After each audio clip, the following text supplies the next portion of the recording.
Halo Bapak Ibu guru hebat, kembali lagi bersama saya Putu Yuliana Bani, calon guru penggerak Angkatan 10 Kabupaten Kupang, guru dari SMP Negeri 7 Amabi Veto Timur. Kali ini saya akan membawakan koneksi antar materi modul 1.4 tentang budaya positif. Budaya positif sendiri terdiri atas beberapa konsep inti. Yang pertama adalah disiplin.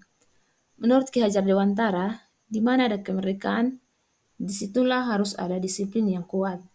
Sungguh pun disiplin itu bersifat self-disiplin, yaitu kita sendiri yang mewajibkan kita dengan sekeras-kerasnya. Tetapi itu sama saja, sebab jikalau kita tidak cakap melakukan self-disiplin, wajiblah penguasa lain mendisiplinkan kita. Dan peraturan demikian itu harus ada di dalam suasana yang merdeka. Jadi dapat disimpulkan bahwa disiplin dapat berarti belajar untuk merdeka. Tidak hanya terlepas dari perintah, akan tetapi juga cakap untuk memerintah diri sendiri. Konsep inti yang berikut adalah teori motivasi. Teori motivasi terdiri atas dua teori. Yang pertama adalah teori ekstrinsik. Teori ini merupakan pengaruh dari luar. Seorang murid dapat melakukan sesuatu karena menghindari ketidaknyamanan atau hukuman. Dan yang kedua, seorang murid dapat melakukan sesuatu karena ingin mendapatkan penghargaan. Yang kedua adalah motivasi intrinsik. Motivasi ini berasal dari dalam diri kita sendiri. Seorang murid dapat melakukan sesuatu karena murid tersebut menghargai diri sendiri serta menjadi orang yang diinginkan. Konsep inti yang ketiga adalah keyakinan kelas. Keyakinan adalah nilai dari sebuah peraturan.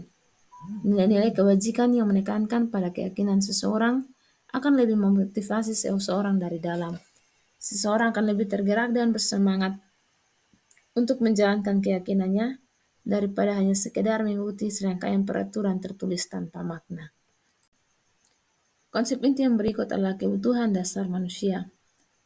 Kebutuhan dasar manusia terdiri atas 5 kebutuhan. Yang pertama adalah kebutuhan bertahan hidup. Kebutuhan bertahan hidup terdiri atas 3 kebutuhan, yaitu kebutuhan fisiologis seperti makanan, rumah, kesehatan, dan lain-lain. Yang kedua adalah kebutuhan biologis.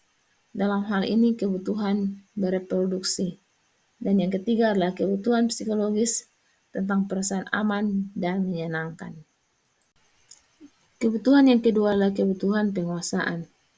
Kebutuhan ini berhubungan dengan kekuatan untuk menjadi sesuatu, kompeten, menjadi terampil, diakui atas prestasi dan keterampilan kita. Kebutuhan yang ketiga adalah kasih sayang dan rasa diterima. Kebutuhan ini adalah kebutuhan untuk disayangi dan diterima, meliputi kebutuhan akan hubungan dan koneksi sosial dengan sesama kita.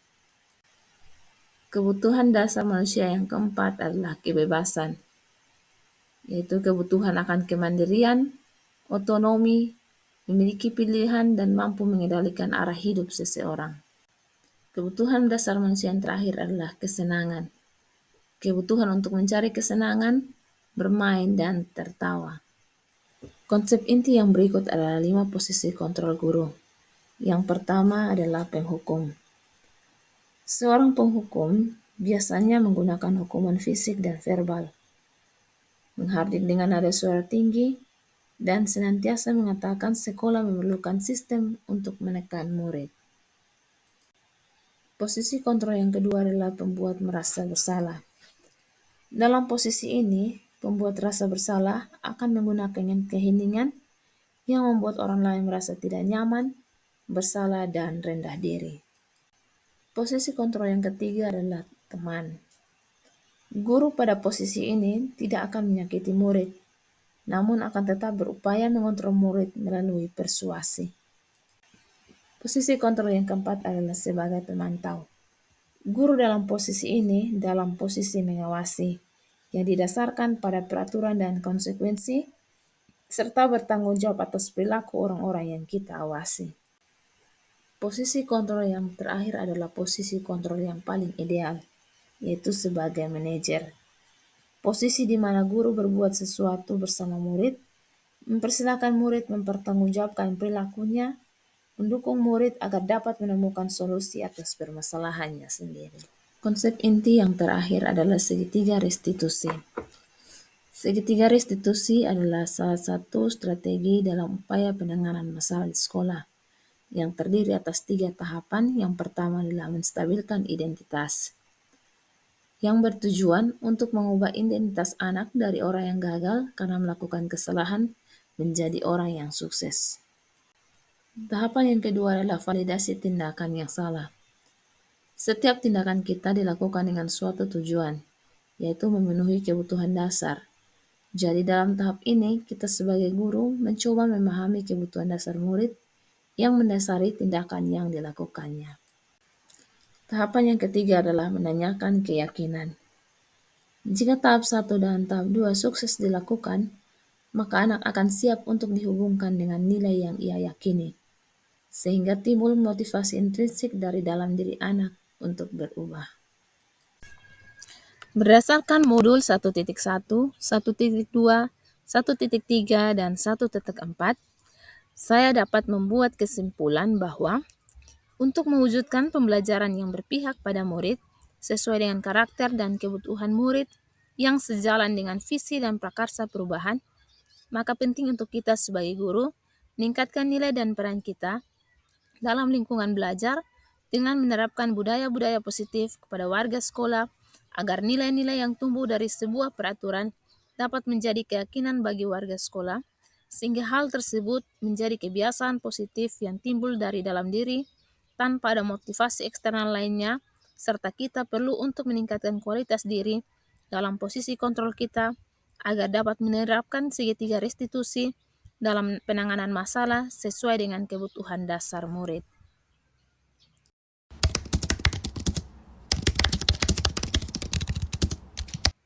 Pemahaman saya tentang konsep inti dalam modul 1.4 ini adalah kita sebagai guru bersama murid membuat kesepakatan kelas, dan dari kesepakatan itu ditanamkan nilai-nilai keyakinan kelas pada murid agar tumbuhnya motivasi intrinsik dalam diri murid untuk menerapkan disiplin positif, dan apabila terdapat kasus atau masalah, kita hendaknya memposisikan diri dalam posisi manajer dengan melakukan penanganan menggunakan segitiga restitusi sesuai tahapannya agar kita dapat menganalisa kebutuhan dasar murid sehingga kita dapat berkolaborasi untuk mencari solusi dari kesalahan yang telah terjadi. Ada hal yang menarik di luar dugaan saya, yaitu saat saya mempelajari tentang teori motivasi eksternal mengenai penghargaan. Selama ini saya berpikir bahwa penghargaan dapat meningkatkan motivasi murid, padahal sebenarnya penghargaan dapat berdampak kurang baik pada murid, seperti menurunkan kualitas, mematikan kreativitas, mengurangi ketepatan, merusak hubungan, dan bersifat menghukum.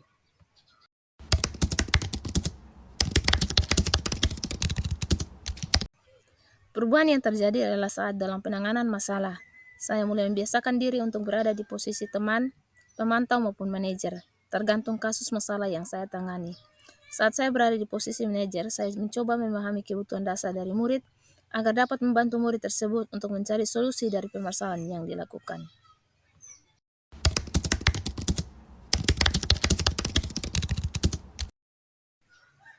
Pengalaman yang saya alami antara lain, bersama murid membuat kesepakatan kelas yang nilai-nilainya akan menjadi keyakinan kelas.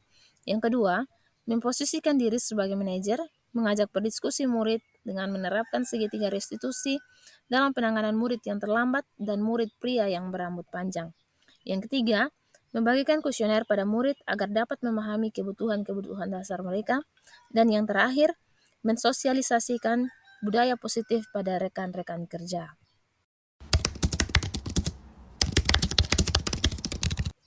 Perasaan yang saya rasakan saat mengalami hal tersebut adalah sangat senang, bangga, bersemangat menerapkan dan membagikan apa yang telah saya dapatkan dan pelajari dalam modul budaya positif pada warga sekolah.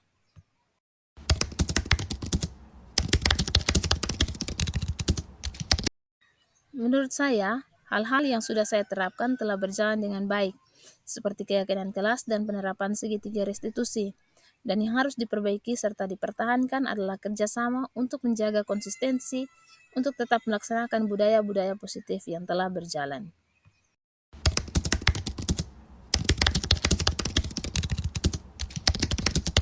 Sebelum saya mempelajari modul ini, saya terkadang berada di posisi sebagai penghukum, terkadang sebagai teman, dan terkadang sebagai manajer.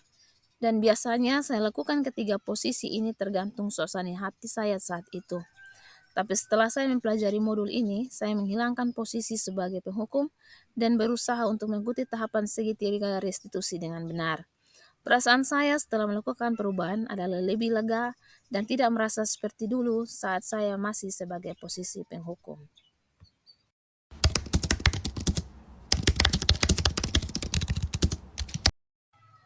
Sebelum mempelajari modul ini, sebenarnya saya pernah melakukan segitiga restitusi, tapi tidak dilakukan sesuai tahapan. Biasanya saya mengabaikan tahapan pertama, dan langsung pada tahapan validasi kesalahan, dengan mengajak berdiskusi murid, menanyakan alasan, menasehati, dan menanyakan apa yang harus murid itu lakukan untuk bertanggung jawab.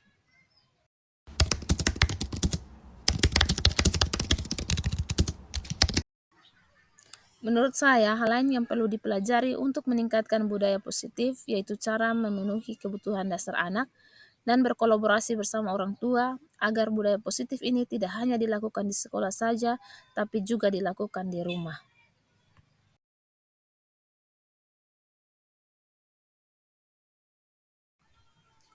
Demikian pemaparan saya tentang koneksi antar materi. Salam dan bahagia.